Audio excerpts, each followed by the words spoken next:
इससे पहले San Francisco से मुंबई जा रही एयर इंडिया की फ्लाइट के इंजन में खराबी की खबर आई, जिसकी वजह से यात्रियों को कोलकाता एयरपोर्ट पर उतारना पड़ा। हालांकि यह बोइंग विमान तय समय पर रात करीब 1:45 बजे कोलकाता में उतरा।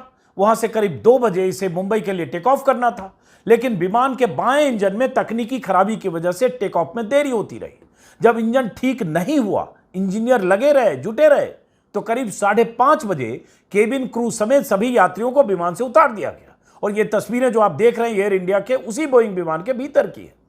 यात्री तो सुरक्षित है, लेकिन विमान क्यों असुरक्षित हो गया, अचानक क्या हुआ, इसके बारे में कोई पुख्ता जानकारी नहीं है। अहमदाबाद के बाद जो हुआ ना, तो पब्लिक ने बोला छोड़ो, हम सब सलामत है, प्लेन सही तरीके से लैंड हो रहा है, वो सही है।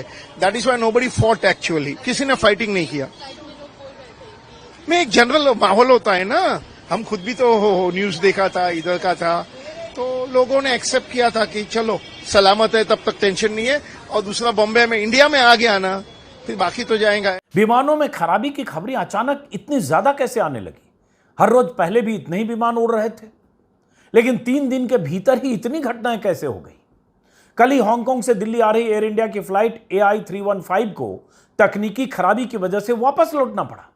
एयर इंडिया के इस 787 ड्रीम लाइनर विमान ने सुबह करीब 9:45 बजे हांगकांग से टेक ऑफ किया था, और 1 ही घंटे की उड़ान के बाद पायलट ने ATC को मैसेज किया कि तकनीकी प्रॉब्लम की वजह से मैं विमान को आगे नहीं ले जाना चाहता हूं। और आखिर विमान को वापस हांगकांग लौटना पड़ा। यात्री सुरक्षित वापस पहुंचे, लेकिन सवाल उठे कि मिड एयर में ऐसा क्या हुआ कि पायलट ने आगे बढ़ने से इनकार कर दिया।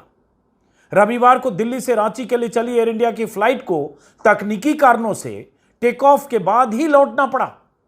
बोइंग 737 मैक्स के इस विमान को शाम 6:20 पर रांची हवाई अड्डे पर उतरना था, और वो फ्लाइट रांची पहुंचने की बजाय वापस वहीं जहां से वो फ्लाइट चली थी।